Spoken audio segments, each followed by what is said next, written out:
सभी को बहुत बहुत प्रणाम करता हूँ। मनिका जी पढ़ रही थी, अभी नवदुर्गा का समय है। आप जानते हैं जहां जहां भगवती जाती है भैरव उसके साथ जाते हैं।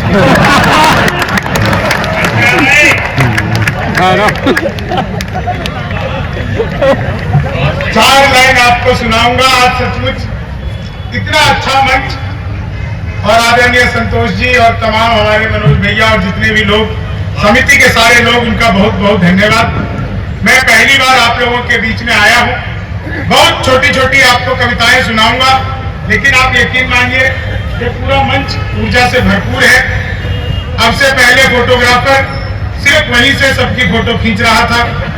मेरे आते ही इसके कैमरे का ब्लैक बैलेंस ऐसा खराब हुआ, इसको खड़े होकर के देखना पड़ा कि यार आखिर खाली ये नेगेटिव ही क्यों आ रहा है। इसको पता नहीं है। एक व्यक्ति ने आज मुझसे बड़ी अच्छी बात कही, मुझसे कहा आदरणीय, सुनो शैलेश भाई फोन को छोड़ दो, मुझसे उसने कहा कि मैं आपके साथ में एक छाया चित्र लेना चाहता हूं। मैंने कहा छाया ही छाया आएगा। आएगा नहीं। मैं मूल रूप से बिहार का रहने वाला हूं, आप सब जानते हैं। वहां शराब बंद हो गया तो मैं दिल्ली रहने लगा।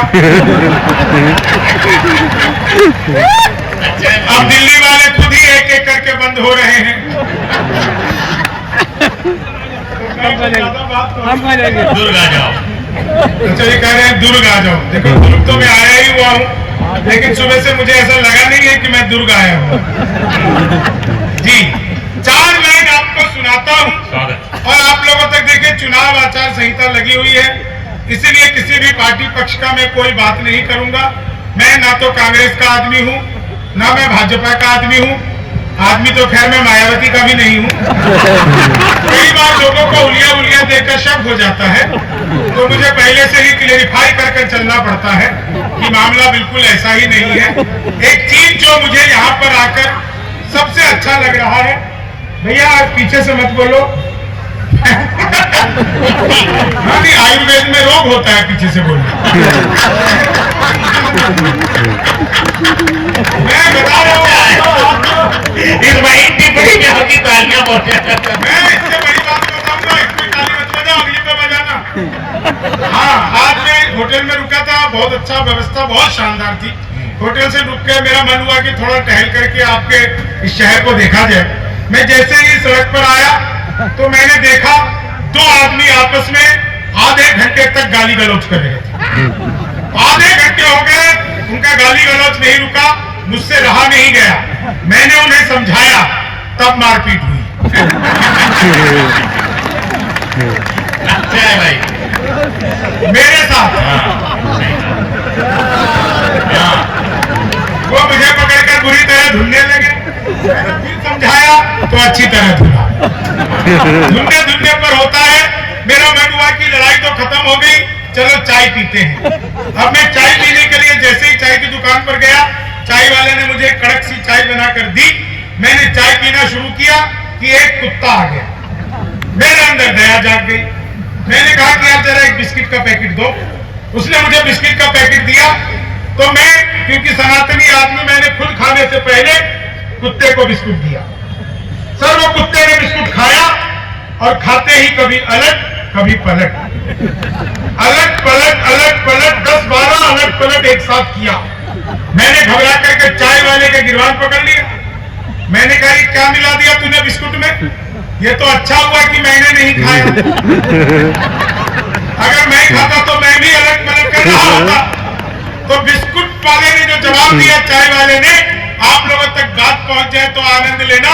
चाय वाले से मैंने कहा कि तूने क्या बिस्कुट दे दिया? ये खाते ही कुत्ता अलट पलट करने लगा। बोला बाबूजी बिस्कुट पतंजलि का था।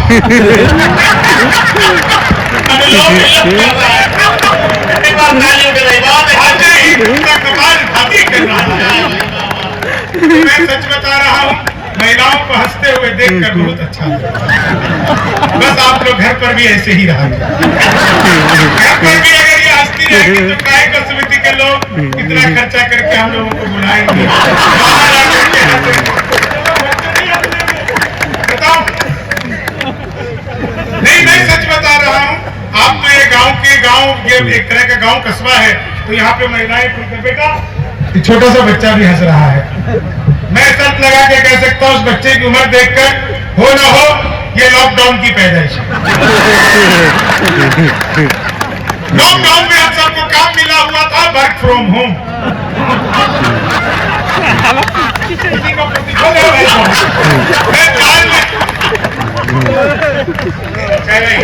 मैं बता रहा हूँ आपको, बिल्कुल आप सबको मजा आ जाएगा। मैं सच बता रहा हूँ आपको। मैंने एक दिन अपनी सगी पत्नी से पूछा, अच्छा सगी संतोष भैया, मैंने अपनी सगी पत्नी से पूछा, मैंने कहा क्या मैं तुम्हारे सपनों में आता हूं? बोली नहीं, मैं हनुमान चालीसा पढ़कर सोती हूं। भूत पिशाच निकट नहीं आ रहे। अपना मामला बिल्कुल अद्भुत है। मैं सच बता रहा हूँ आपको, पिछले दिनों मैं दुबई गया था, मेरे साथ में हेमंत पांडे, आप लोगों ने देखा होगा दुबई की वीडियो, इसकी बहुत वायरल हुई। एक हेमंत पांडे ने इतनी अच्छी कविता सुनाई। एक बार इसने अभी मर्सिडीज कार ली है, एक बार इसके लिए तालियां बजाइए। मेरे पास तो पहले से ही थी। मैं आपको सुनाता हूँ। महिलाओं को हंसते हुए देखते देखिए, गांव कस्बों में महिलाएं थोड़ा हंस भी लेती है, नहीं तो शहरों में हमारे महिलाएं ज्यादा खुलकर हंसती नहीं है। इन्हें ब्यूटी पार्लर वाली समझा के भेजती है, बहन जी ज्यादा मुंह फाड़ कर हंसोगी तो चेहरे के पीओपी की कोई गारंटी नहीं है। आप उस गारंटी की चिंता किए बिना, आप लोगों ने एक शेर सुना होगा, कभी सम्मेलन करवाते हो तो पक्का सुना होगा। एक हार्ट हॉस्पिटल के बाहर एक शेर लिखा हुआ था। लिखा था कि खोल लेते दिल अगर हंस बोलकर यारों के साथ, तो हमें ना खोलना पड़ता यूं औजारों के साथ। एक ब्यूटी पार्लर के बाहर एक शेर लिखा हुआ था, सत्यम छुपम तब दिखम सुंदरम। सत्यम छुपम तब दिखम सुंदरम। शादी के ठीक 5वें दिन जहां से पत्नी तैयार होकर के आई थी, आदमी गया और जाकर के उसने ब्यूटी पार्लर वाले को एप्पल का मोबाइल गिफ्ट किया। ब्यूटी पार्लर वाले ने जैसे ही उस डिब्बे को खोला, उसमें से नोकिया 1100 निकला। ब्यूटी पार्लर वाले ने पूछा, भैया ये क्या मजाक है? बोला वही जो तुमने मेरे साथ किया। तो हर जगह का मामला बिल्कुल अद्भुत होता है। 4 लाइन ये सुनिए, बिल्कुल आप लोगों को आनंद आ जाएगा। मैं दुबई गया था, हेमंत पांडे मेरे साथ था। मैंने एक बहुत ही अद्भुत दृश्य देखा। वहां पर भी मुझे दुर्ग का एक व्यक्ति मिला। अब आप कहोगे कि दुर्ग का व्यक्ति मुझे दुबई में मिला, मैंने उसे पहचाना कैसे? मैं तो खुद पहली बार यहाँ इस कार्यक्रम में आया हूँ। तो सर मैंने उसको हरकतों से पहचान लिया कि हो ना हो ये दुर्ग का ही होगा, और कहीं का हो ही नहीं सकता। 3 आदमी चाय पी रहे थे, एक अमेरिका का, एक दुबई का और एक वो दुर्ग वाला। चाय खत्म करते ही अमेरिका के व्यक्ति ने कप को उल्टा रख दिया, दुबई वाले ने सीधा रख दिया। अब तीसरा आदमी उसने सोचा कि यार हमें कुछ अलग करना चाहिए, तो उसने बड़ी मुश्किल से कप को आड़ा करके टिकाया। तो दोनों हंसने लगे। बोला पहले तुम बताओ। तो अमेरिका वाला बोला कुछ नहीं, मुझे चाय और नहीं चाहिए इसलिए मैंने कप को उल्टा रख दिया। दुबई वाला बोला देखो मुझे चाय और चाहिए इसलिए मैंने कप को सीधा रखा। अब वो छत्तीसगढ़िया बोला भैया और चाय है तो दे दो, नहीं है तो रहने दो। टेंशन क्यों पालते? चाय खत्म करके अमेरिका के व्यक्ति ने कप को हवा में उछाला, जेब से रिवॉल्वर निकाली और उड़ा दिया। बोले तुमने क्या किया? बोले कुछ नहीं, हम अमेरिका वाले जिस कप में एक बार चाय पी लेते हैं उसमें फिर कभी दोबारा चाय नहीं पीते। इतना सुनना था कि वो दुबई वाले ने सोफा उछाल दिया, रिवॉल्वर निकाली और उड़ा दिया धाए। बोले तुमने क्या किया? बोले हम दुबई वाले जिस सोफे पर बैठकर एक बार चाय पी लेते हैं फिर उसके साथ कभी भी दोबारा बैठकर उस सोफे पर चाय नहीं पीते हैं। अब सर वो छत्तीसगढ़िया, उसने निकाला कट्टा, उसका पिस्तौल रिवॉल्वर से क्या लेना देना? उसने निकाला कट्टा, एक अमेरिका वाले को धाए, एक दुबई वाले को धाए। तो मैंने ही पूछा, वो दोनों तो बचे ही नहीं थे। मैंने कहा भैया तुमने क्या किया? बोले कुछ नहीं, हम छत्तीसगढ़ वाले जिसके साथ बैठकर एक बार चाय पी लेते हैं फिर उसके साथ कभी दोबारा चाय पीते ही नहीं है। तो अपना मामला बिल्कुल अद्भुत है। 4 लाइनें आपको सुनाऊंगा और इन 4 लाइनों पे आप लोगों को मजा आ जाएगा। आजकल सोशल मीडिया का जमाना है, सोशल मीडिया का जमाना है गजेंद्र भाई। अगर आपको सोशल मीडिया पर प्यार हो जाए तो बच्चे फिर आपको गूगल से ही डाउनलोड करने पड़ेंगे। तो इसलिए 4 लाइनें आपको सुनाता हूँ। इन 4 लाइन आप में से बहुत सारे लोग रील्स देखते होंगे, बनाते भी होंगे कुछ लोग। इन रील बनाने वालों का क्या हाल होता है, मैंने पिछले दिनों मोदी जी से पूछा। मैंने कहा मोदी जी आपकी नीयत क्या है? दोस्तों बात समझ में आ जाए तो एक एक व्यक्ति का आशीर्वाद चाहिए। मैंने पूछा मोदी जी आपकी नीयत क्या है? मोदी जी बोले मेरी नीयत पाक साफ है। वाह क्या पाक साफ, बहुत अच्छे। एक आदमी मिला, बोला यार ये मोदी जब से आया है देश 500 साल पीछे चला गया। मैंने कहा योगी को आने दे, त्रेता युग में ले जाएगा। सबका मामला बिल्कुल अद्भुत है। इन 4 लाइनों को सुनना रील्स बनाने वाले लोग। साउंड वाले कहाँ बैठे हुए हैं? इस साउंड को थोड़ा सा ठीक कर देना। दरअसल क्या है कि सब जो लोग जो है ना ये सुर में गाते हैं, मैं वैसा सुर में गाता हूं, तो इसको थोड़ा सा ठीक। अच्छा कि लेनी थी जीत हमने मगर मात ले लिए, लेनी थी जीत हमने मगर। थोड़ा सा इको कम करो, ऐसा लग रहा है मैं और मेरे पिताजी एक साथ बोल रहे हैं। लेनी थी जीत हमने मगर बात ले लिए। मुझसे कह रहे थे शैलेश भाई कि यार शंभू एक बात बताओ, ये ज्यादातर बिहारी IAS IPS UPSC वाले क्यों बनते हैं? तो मैंने बताया शैलेश भाई जितना तुम्हारे अंदर दिमाग है उतना तो हमारा खराब रहता है। लेनी थी जीत, मैं सच बता रहा हूँ आपको, बिहार का मामला बिल्कुल अद्भुत है। मैं यहाँ दुर्ग के होटल में मैं सोच नहीं सकता था, मतलब मुझे सच में नहीं पता था। यहाँ पे 2-4 बिहार के लोग आके मुझसे मिले, बोले भैया हम लोग भी कभी बिहार से यहाँ पे आए थे काम करने के लिए। अगर यहाँ पर भी बिहार के लोग हैं तो उसमें हमारी कोई गलती नहीं है, सारा कसूर आप लोगों का। बड़े बड़े पांडाल लगाते हो, कीर्तन मंडली बुलाते हो, फिर भजन करवाते हो, राधे राधे जब वो चले आएंगे बिहारी, राधे राधे जब वो चले आएंगे बिहारी। तो आ नहीं सकते, हमें ट्रेनों में ठुस ठुस कराना पड़ेगा। तो हमारा तो मामला मैं इलेक्ट्रॉनिक शॉप पर गया, मैंने जाकर पूछा है टीवी कितने का दे रहे हो? बोला जी हम बिहारियों को टीवी नहीं देते। मैंने कहा तुझे कैसे पता लगा? बोला निकल यहाँ से। अगले दिन मैं सूट बूट हैट नकली मुझे। मैंने कहा ये टीवी कितने का दे रहे हो? बोला तुझे कल भी मना किया। अगले दिन मैं भूखा उड़ के चला गया। मैंने कहा भैया ये टीवी कितने का दे रहे हो? बोला भाई साहब आपको 2 दिन से मना कर रहा हूँ, हम बिहारियों को टीवी नहीं देते। मैंने कहा ठीक है मत दे, लेकिन ये बता तुझे पता कैसे लगता है मैं बिहारी हूँ? बोला बेटा जिसे तू टीवी कह रहा है वो माइक्रोवेव है। ये तो माइक्रोवेव को टीवी बताने का कॉन्फिडेंस बिहार लेकर के आया। दुनिया में सबसे ज्यादा ईमानदार नेता हमारे बिहार के आदरणीय लालू प्रसाद यादव, जिस जेल का उद्घाटन किया खुद उसमें बंद रहे। ये होती है उद्घाटन की जिम्मेदारी। मैंने उसी दिन कहा था यार इनसे किसी दिन शमशान घाट का करवा लो। सही आदमी से सही काम लेना आना चाहिए।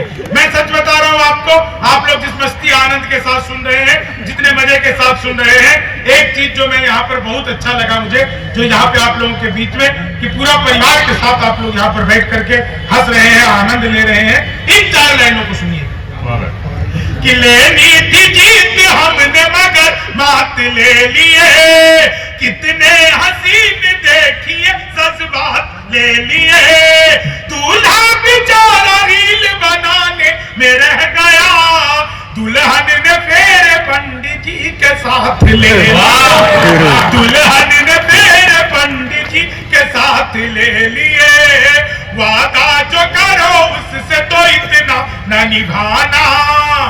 ये 4 लाइन सुनना आप लोगों को कई दिन तक आनंद रहेगा कि वादा जो करो उससे तो इतना न निभाना। मैं पिछले दिनों अमेरिका की यात्रा पर था, सोशल मीडिया से जुड़े हुए लोग जानते हैं। मैं जब वहां पहुंचा तो मैं अमेरिका के सबसे मशहूर जगह टाइम्स स्क्वायर पर भी धोती में ही घूम रहा था। एक आदमी मिला, वो क्या पहना? अंग्रेज मिल गया। बोला व्हाट इज दिस? मैंने कहा धोती।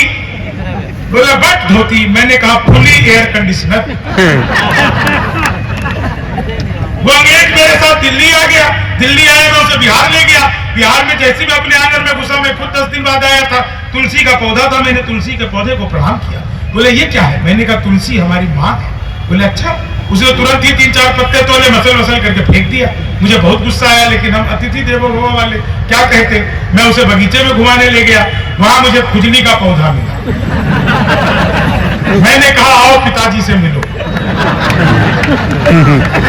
और पिताजी ने उसके साथ में ऐसा संस्कार किया कि आज तक अंग्रेज लाल पैदा हो रहे। 4 लाइन सुनिएगा, आनंद लीजिएगा इन 4 लाइनों को। और बहन जी मैं तो आपको सचमुच प्रणाम करता हूँ, इतना खुलकर आप हंस रही है, सच बता रहा हूँ। नहीं बिल्कुल अच्छा कर रही, इतना हंसना चाहिए सर। महिलाएं हंसे तो अच्छा लगता है, नहीं तो मैं तो ट्रेन में बैठा था, 4 महिलाएं बैठी सब लगी हुई। मैंने कहा बहन जी क्या कर रही हो? बोली ऐसा करने से नए बाल उगते हैं, काले घने लंबे बड़े होते, तुम भी करो। दूसरी भी लगी। मैंने कहा बहन जी ये क्या? बोली ऐसा करने से नए बाल उगते हैं। तीसरी, चौथी, 5वीं कुछ नहीं कर रही थी, वो बंदर वाली टोपी मंकी कैप पहन के बैठी हुई, आंखें दिख रही, मुंह पे रुमाल, हाथ पीछे। मैंने कहा बहन जी तुम नहीं कर रही है? ऐसे बोली भाई सब कर दीजिए, छोड़ दिया। मैंने कहा क्यों छोड़ दिया? बोली 2 साल ज्यादा कर लिया, मुंह से निकल आया। तो हर चीज का इफेक्ट और साइड इफेक्ट होता है, मैं सच बता रहा हूँ आपको।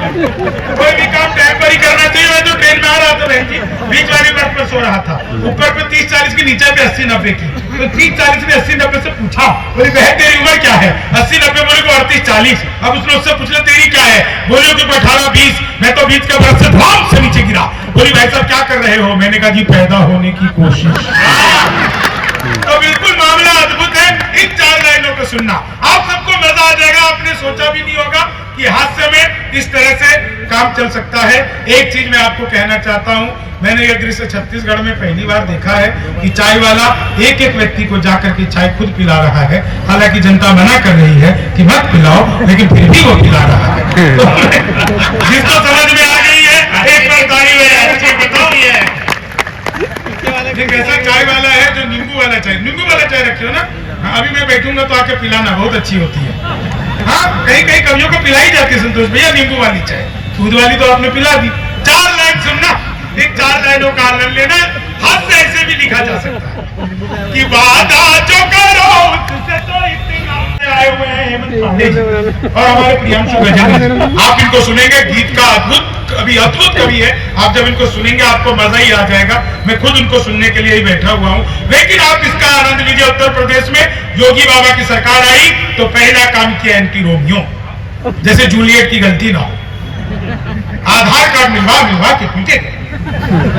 मैंने 4 लाइनें लिखी कि जुल्फों में उंगलियों को फिराने नहीं देते, जुल्फों में उंगलियों को फिराने नहीं देते। वो बीच में गंजा आदमी भी ऐसी कर रहा है।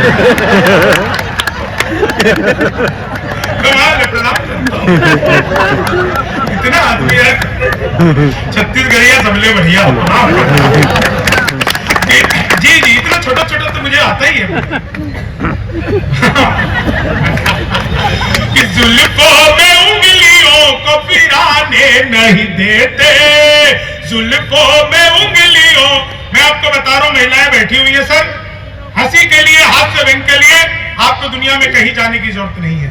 हमारे गांव की, शहर की, कस्बों की 2 महिलाएं अगर आपस में 1 मिनट भी बात कर ले, सुनना, अगर 1 मिनट भी हमारे गांव की 2 महिला आपस में बैठ करके बात कर ले तो दुनिया का सबसे बड़ा हास्य उत्पन्न हो सकता है। तो मेरे गांव में 2 महिलाएं बैठ करके आपस में बात करती है।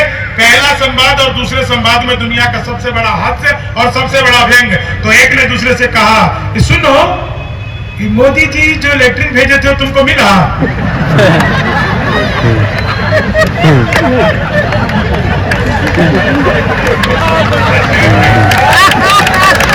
दूसरा बोली हाँ आया तो था, आधा सरपंच खा गया।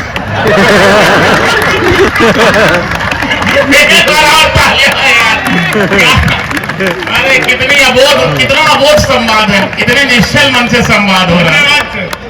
भैया का हाथ टूटा हुआ है तब भी ताली बजा रहे हैं। क्या कर रहे थे जो तुम्हारा हाथ टूट गया? मोटरसाइकिल चला रहे, दहेजवा था क्या? दहेजवा मोटरसाइकिल से आदमी कुछ ना कुछ तोड़ ही लेता है। शादी भी नहीं हुआ है? अरे तो आजकल तो लड़का बुकिंग पे ही दे देता है। 4 लाइन सुनना, 4 लाइनों का आनंद लेना।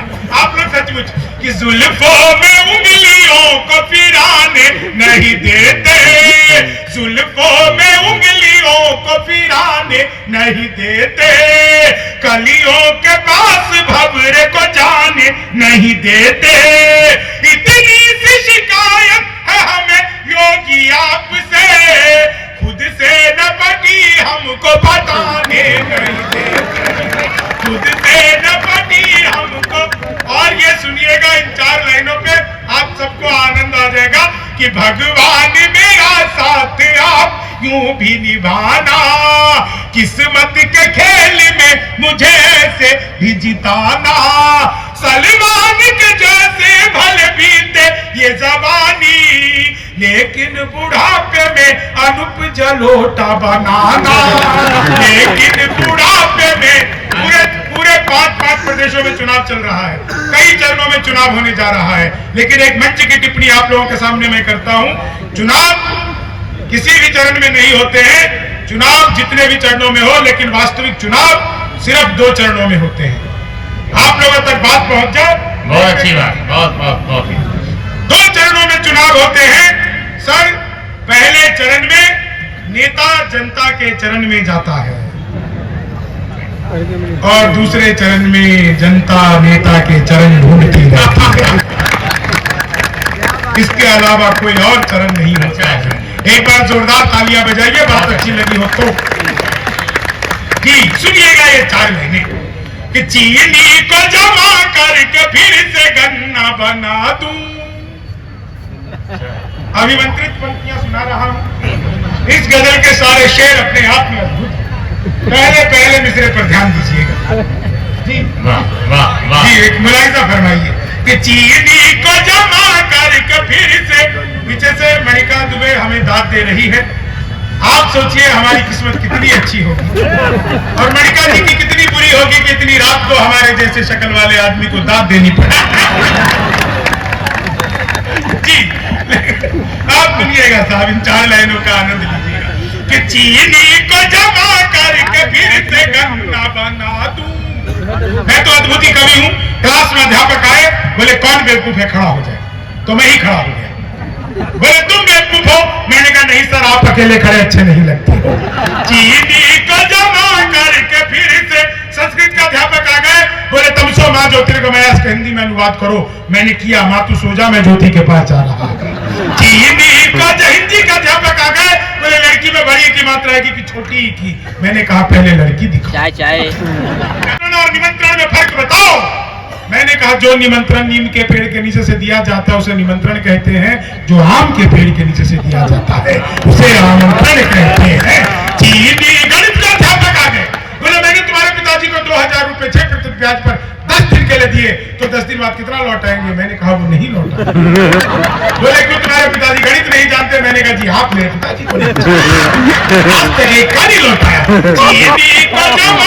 सच बता रहा हूँ, गणित के अध्यापक ने फिर पूछ लिया, बोले दशम लव किसे कहते हैं? मैंने कहा जब लगातार 10वीं बार लव हो जाए तो उसे दशम लव कहते हैं। चीनी को गणित वाला गया ही नहीं। बोले एक्स की वैल्यू बताओ। मैंने कहा जो हमें छोड़कर चली गई, हमारी नजरों में उसकी कोई वैल्यू नहीं। चीनी को वो पीछे देखो, दादाजी ताली बजाए। दादा तुम्हें एक्स की वैल्यू पता है? छत्तीसगढ़िया हो, तुम्हें तो डबल एक्स की भी पता होगा। मैं सच बता रहा हूँ, मेरे पड़ोस में एक लड़की रोज नागिन डांस करती थी। रोज नागिन डांस करती थी, मजा आ जाएगा आप लोगों को। एक दिन मैंने उसकी घंटी बजाई, वो बाहर निकल के घर से आई। मैंने पूछा तुम ही रोज नागिन डांस करती हो? बोली हाँ। मैंने कहा कभी 10 भी लो। लेकिन वो बोली नहीं, मैं शेषनाग को नहीं डसती। मैं सच बता रहा हूँ, महिलाओं को प्रणाम करता हूँ। मतलब इतना हंस रही है। आप लोगों ने सुना है कॉपी पेस्ट। इस कॉपी पेस्ट का आविष्कार हिंदुस्तान में हुआ और हमारी मातृशक्ति ने किया। वो नीचे वाले होठों पर लिपस्टिक लगाती है, ऊपर पप पप पप पप पप करती है, हो जाता है कॉपी पेस्ट। चीनी को जमा करके फिर से, मैं सच बता रहा हूँ आपको, मैंने सुबह से देखा मेरी पत्नी बिल्कुल खामोश। तो मैंने अपने बेटे से पूछा, बेटा तेरी माँ को क्या हो गया, तबीयत ठीक तो है? सुबह से कुछ बोली नहीं है। बोली कुछ नहीं पापा, लिपस्टिक मांगी थी, मैंने फेविस्टिक दे दी। चीनी को जमा करके, मैं सच बता रहा हूँ, मैंने अखबार में विज्ञापन देखा, लिखा हुआ था घर बैठे मिठाई मंगवाइए। मैंने कहा पिज्जा बर्गर तो खूब मंगाया है, ये मिठाई कैसे मंगवाएंगे? तो मैंने अखबार में दिए हुए नंबर पर कॉल किया, उधर से कंप्यूटर रिकॉर्डिंग आवाज आने लग गई।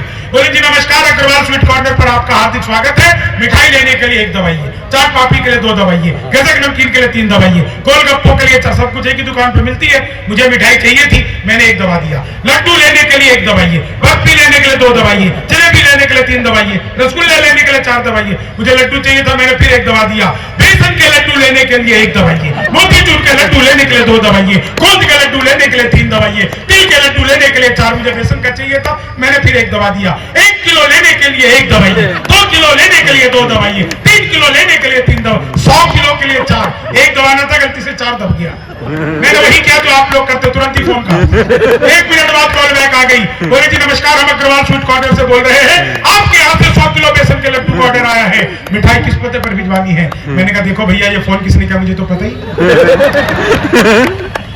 यारी आदमी फंसता थोड़ी, फंसाता भी नहीं है, बीच का रास्ता निकालता है। बोले जी जल्दी बताइए, आपके यहाँ से 100 किलो बेसन के लड्डू का ऑर्डर आया है, मिठाई किस पते पर भिजवानी है? मैंने कहा देखो भैया, ये फोन किसने किया मुझे तो पता नहीं। घर में हम 9 भाई हैं, सबसे बड़े वाले से बात करने के लिए 1 दवाई, उनसे छोटे से बात करने के लिए 2 दवाई, और जब तक असली वाला ना मिल जाए तब तक दबाते चाहिए, दबाते चाहिए, दबाते चाहिए, दबाते चाहिए। आप लोग आगे से पीछे तक जोरदार तालियां बजाइए। कि चीनी को जमा, तो छूटा हुआ है अभी भाई साहब, कि चीनी को जमा कर विज्ञान के अध्यापक आ गए। बोले बच्चे का पैदा होना सोशियोलॉजी का टॉपिक है कि बायोलॉजी का? मैंने कहा बच्चे का चेहरा मोहरा माता पिता पे गया हो तो बायोलॉजी का। चीनी को जमा करके फिर से, इतने समझदार लोग हो आप लोग, बीच में ही समझ जाते हो। चीनी भाई साहब ऐसे बीच बीच में मत बोलो, आप जो बीच बीच में ऐसे बोल रहे हो, इतनी रात को बीच में नहीं बोला जाता है। चीनी को जमा कर, नहीं हाँ सच बात है ना? इधर से भी भाई साहब बीच से कुछ बोल रहे हैं कि चीनी को, मैं आप लोग जितनी, मैं देखो एक चीज आपको और बताऊं, इतने सारे समृद्ध लोग, एक बार जब हम इस दुर्गोत्सव के पंडाल में हैं, जहां पर माता की आराधना हो रही है, आप सब जानते हैं जितने भी लोग हैं, आप सबके चेहरे पर जो हंसी है ना, यही माँ दुर्गा का आशीर्वाद है। बहुत अच्छा। इसके अलावा और कोई आशीर्वाद नहीं है। हम लोग माँ से मांगते रहते हैं कि माँ हमें हंसी दे, खुशी दे। पूरे परिवार के साथ आप लोग बैठकर यहाँ पे हंस रहे हो, इससे बड़ी माँ की और कृपा हम पर हो ही क्या सकती है। आप सब पर यही कृपा बनी रहे। 4 लाइनें सुनाता हूँ, बहुत आनंद से आप लोग सुन रहे हैं। आप लोग से एक निवेदन कर रहा था मैं, जब इतने अच्छे लोग हैं, पत्रकार लोग यहाँ पर बैठे हुए हैं, आम जनता बैठी हुई है, इधर से हमारी माताएं बहनें बैठी हुई हैं, आयोजन समिति के लोग बैठे हैं, तमाम कवि, हमारे साउंड वाले भी, सबसे चाहता हूं कि एक बार हमारी स्पेस एजेंसी, अंतरिक्ष की संस्था इसरो के लिए एक बार जोरदार तालियां बजाइए। ये तालियां इसरो के लिए मैंने इसलिए बजवाई है क्योंकि इसरो से मेरा बचपन का नाता है। जब मैं पहली बार स्कूल गया तो मैडम बोली लड़कियां इसरो में बैठेंगी, लड़के इसरो में बैठेंगे। अपना इसरो से उस दिन का नाता है। आप लोग इतने आनंद से सुन रहे हैं। 4 अंतिम लाइनें आपको सुनाता हूं। अपनी सीमाएं मर्यादाएं हैं, उस समय को ध्यान में रखते हुए इतना बढ़िया आप लोगों ने सुना। लेकिन एक बात और कहना चाहता हूं दोस्तों, यहाँ पर आपके क्षेत्रीय कवि, आपके यहाँ के कवि जो वीर रस की कविता इतनी बढ़िया हमारा भाई सुना रहा था, एक बार उसके लिए जोरदार तालियां बजाए। भाई खड़े हो जाओ, कोई नाम लेते हैं ना तो खड़ा होना होता है, इसको पता नहीं। एक चीज आपको बताना चाहता हूं कि बहुत कम ऐसे कवि होते हैं दोस्तों जो अपने क्षेत्र में इतना अच्छा कर पाते हैं।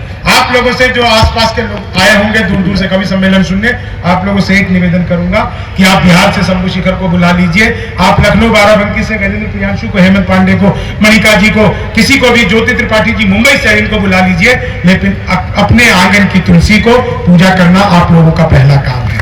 आप लोगों के यहाँ पे जो भी कवि सम्मेलन हो, सुनिश्चित कीजिए कि उसमें चाहे 10 मिनट का टाइम मिले या 20 मिनट का, इससे ज्यादा तो वो 1 घंटा खुद ही सुना देता है, लेकिन चाहे 10 मिनट का टाइम मिले लेकिन इसको मौका जरूर दीजिएगा क्योंकि हम लोग भी अगर आज आगे बढ़े हैं तो कहीं ना कहीं अपने स्थानीय लोगों के संपर्क से, उनके सहयोग से। इसलिए ये निवेदन मैं आपसे कर रहा हूं, क्योंकि आपके यहाँ का, आपके क्षेत्र का एक बड़ा कवि कल हिंदुस्तान पर अपनी कविताओं से राज करने वाला है, इसका ध्यान आप लोग रखिएगा। तो ये बात एक बार ताली बजा के मेरी बात पर मोहर लगाइए। पत्रकार लोग भी ध्यान रखिएगा सर। 4 लाइन सुनिएगा, आनंद लीजिएगा इन 4 लाइनों का कि पोशाक पुरानी लिए अभिनव हूं मनाओ। पोशाक, मैं धोती कुर्ता पहनकर मंचों पर जाता हूं, चाहे किसी भी मंच पर चला जाओ। अभी अमेरिका में हर मंच पर गया, लोग मुझसे पूछते हैं कि क्या आपको धोती कुर्ता के अलावा और कपड़े अच्छे नहीं लगते। मैंने कहा कि मुझे दुनिया के सारे कपड़े अच्छे लगते हैं, लेकिन धोती कुर्ता मैं इसलिए पहनता हूं कि आज की तारीख में हमारे गांव से, चाहे वो बिहार का गांव हो, चाहे वो छत्तीसगढ़ का गांव हो, हमारे गांव से जब कोई बुजुर्ग व्यक्ति मरता है ना, तो बुजुर्ग नहीं मरता, उसके साथ धोती पहनने वाला एक व्यक्ति कम हो जाता है। हमारी संस्कृति कहीं ना कहीं समाप्त होती जा रही है।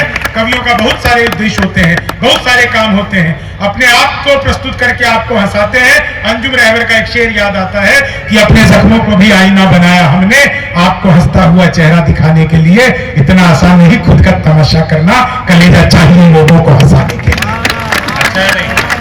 कि पोशाक पुरानी लिए अभिनव मनाओ, नफरत में भी मैं प्यार का कलरव मनाओ। रोने के लिए और भी महफिल है जहां में, शंभू के साथ हास्य के उत्सव को मनाओ।